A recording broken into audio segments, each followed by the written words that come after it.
शिक्षा में बढ़ते भ्रष्टाचार को लेकर अलग अलग छात्र संगठन के छात्र युवा नेता अपनी आवाज लगातार सरकार तक पहुंचा रहे हैं। इसी क्रम में आज युवा छात्र संगठन छात्र नेता कृष्णा अपने छात्र साथियों के साथ बिहार सरकार और केंद्र सरकार की दोहरी नीति के खिलाफ आवाज उठाई। छात्र नेता कृष्णा ने कहा कि सभी विश्वविद्यालयों के कुलपति को हम लोग संविधान भेंट करेंगे और संविधान की जो हत्या हो रही है उस पर रोक लगाने की बात करेंगे। देखिए पटना से ये रिपोर्ट। पूर्ववर्ती छात्र संगठन के छात्र नेताओं ने आज प्रेस वार्ता करके ये कहा है कि बिहार सरकार और केंद्र सरकार दोनों की नीति भ्रष्ट है और यहाँ भ्रष्टाचारी अराजकता फैला हुआ है। ख़ास तौर पे शिक्षा जगत पर उन्होंने कटाक्ष करते हुए कहा है कि शिक्षा जगत में भारी गिरावट आ रही है और वहाँ भी व्याप्त भ्रष्टाचार है। और उन्होंने चूँकि संविधान को मध्य में रखते हुए कहा है कि जितने भी बिहार में विश्वविद्यालय हैं उनके कुलपति से हम मिलेंगे और हमारा ये मुहिम रहेगा कि उनको संविधान हम सुपुर्द करें, संविधान सुपुर्द करके उनको ये बताएं कि जो शिक्षा जगत की सही नीतियां हैं वो नीतियां लागू करने की या उस पर क्रियान्वयन करने की ज़रूरत है। देखिए क्या कुछ कह रहे हैं छात्र नेता कृष्णा। देश की लोकतंत्र, एकता, अखंडता और संप्रभुता को कायम करने के लिए, बनाए रखने के लिए प्रयत्नशील रहेंगे। दूसरा उद्देश्य ये है कि हम लोग लोक नायक जयप्रकाश नारायण जी के जो 122वीं जयंती है और सन 1974 के छात्र आंदोलन का 50वां वर्षगांठ भी पूरा हो चुका है। तो इन दोनों को एक साथ, चूँकि बीच में दुर्गा पूजा आ रही है 11 अक्टूबर को, तो अक्टूबर महीने में एक समय निर्धारित करके हम लोग गोल्डन जुबली पर्व के रूप में जश्न मनाएंगे। और वहाँ से हम लोग लोकनायक जयप्रकाश नारायण जी ने कहा था कि लोकतंत्र की अगर रक्षा करना है तो गरीब गुरबा और आम आवाम को सक्रिय राजनीति के मुख्य धारा में आना होगा। और छात्र की हक की लड़ाई के लिए वो आगे आए थे। लेकिन आज छात्र सबसे ज़्यादा शोषित और वंचित समाज का अगर किसी का नाम है तो वो छात्र और युवा है। तमाम विश्वविद्यालयों में अराजकता का माहौल है, भ्रष्टाचार चरम सीमा पर है, छात्र हित में कोई कार्य नहीं हो रही। आप देखिए तो शैक्षणिक सत्र आपको 4-4, 5-5 साल में ग्रेजुएशन होता है और 10-10 साल में शोध प्रबंधन कार्य भी पूरा नहीं होता है, जबकि उसका समय सीमा 3 वर्ष का है कि 3 वर्ष में शोध प्रबंधन पूरा हो जाना चाहिए। और कला, संस्कृति, खेल कूद के नाम पर तो लूट मची हुई है। पहले हमारे राज्य में तरंग और एकलव्य जैसे कार्यक्रम होते थे। विद्यालय, महाविद्यालय, विश्वविद्यालय स्तर पर कई खेलकूद कार्यक्रम आयोजित होते थे। आज भी यूजीसी का गाइडलाइन से अनुदान मिलता है, लेकिन इन सारी चीज़ों से विद्यार्थी को वंचित रखा जाता है। एक जो प्लेटफॉर्म मिलना चाहिए वो नहीं मिल पाता है।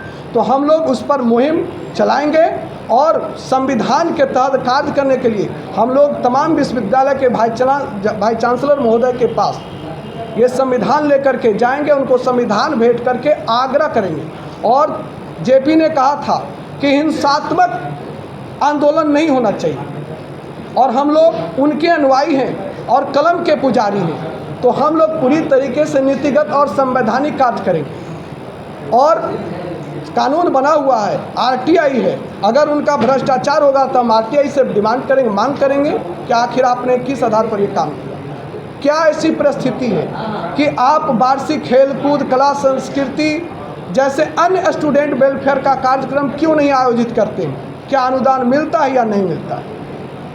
तो सीधा सीधा आज सबसे ज़्यादा छात्र युवा शोषित और वंचित समाज का नाम है। अगर हम सक्रिय राजनीति की बात करें तो उसमें भी हकमारी हमारी हो रही है। छात्र युवा आज भीड़ जमाने के लिए केवल एक केंद्र बने हुए, न नियमित रूप से छात्र संघ का चुनाव होता है, न सीनेट सिंडिकेट में छात्र युवाओं को जगह मिलती है, न बोर्ड निगम आयोग में जगह मिलती है।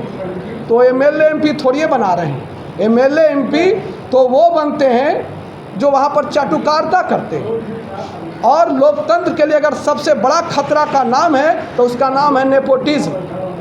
आप उलट के देख लीजिए, और भाई भतीजावाद सबसे ज़्यादा चरम सीमा पर है। तो हम आपके माध्यम से ये सभी छात्र युवाओं के, पूरे देश के छात्र युवाओं को आगाह करना चाहते हैं कि अगर आज आप नहीं जागे तो आजीवन आप झंडा उठाने के लिए ही केवल बने हैं। और आप झंडा उठाइएगा, आप नेता का बेटा लंदन, बनारस, दिल्ली, मुंबई पढ़ के आएंगे, कुछ नहीं करेंगे तो नेता बन जाएंगे, और आप ऐसे ही झंडा उठाते रह जाएंगे। तो कान खोलने की ज़रूरत है, और 1974 के छात्र आंदोलन के महानायक लोकनायक जयप्रकाश नारायण जी के पदचिन्हों पर चलने की जरूरत है।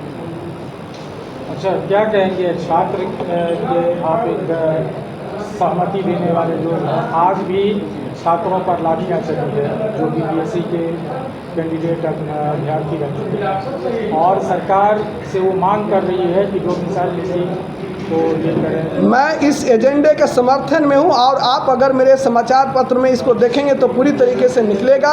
आज उच्च साक्षरता दर में अप्रत्याशित बढ़ोतरी हुई है, और उच्च साक्षर युवाओं की, बेरोजगार युवाओं की संख्या अप्रत्याशित रूप से बढ़ रही है, और यहाँ पर डोमिसाइल नीति लागू नहीं है। तो डोमिसाइल नीति ना लागू नहीं है तो छात्र युवाओं की हकमारी तो हो रही है ना।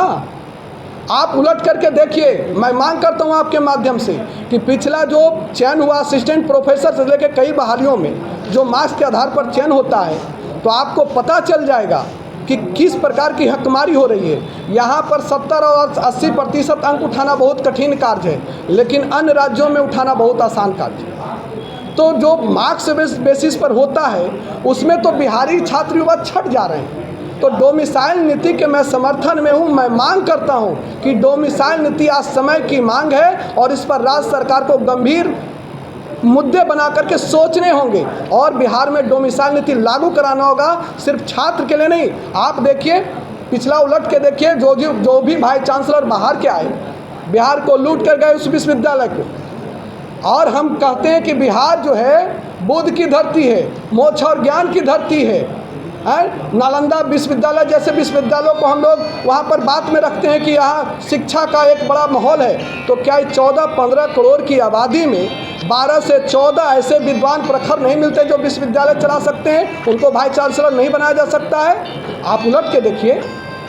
तो इसीलिए डोमिसाइल नीति समय की मांग है। आज यहाँ पर साक्षर और शिक्षित छात्र युवाओं की एक बड़ी भरमार है, उसकी हकमारी हो रही है। ऐसा नहीं होना चाहिए। साथ ही साथ मैं पत्रकार बंधुओं के लिए भी राज्य सरकार से मांग करता हूं कि इनके लिए भी आवास, परिवार रहने के लिए आवास, नियमित रूप से पेंशन और 10 लाख की जीवन गारंटी योजना चलानी चाहिए। तो आपने सुना, छात्र नेता कृष्णा ने सीधा कहा है कि सरकार की, केंद्र सरकार और बिहार सरकार की जो दोहरी नीति है, ये नीति नहीं चलेगी। और जेपी आंदोलन का हवाला देते हुए उन्होंने कहा कि अब हम लोग जेपी आंदोलन को सक्रिय करेंगे, और हम छात्र संगठन एकजुट होकर के सरकार को शिक्षा जगत से लेकर के अफसरशाही तक जो भ्रष्टाचार फैला हुआ है उस पर लगाम लगाने के लिए दबाव डालेंगे। देखते रहिए KBC न्यूज़। अमलेश आनंद की रिपोर्ट, पटना।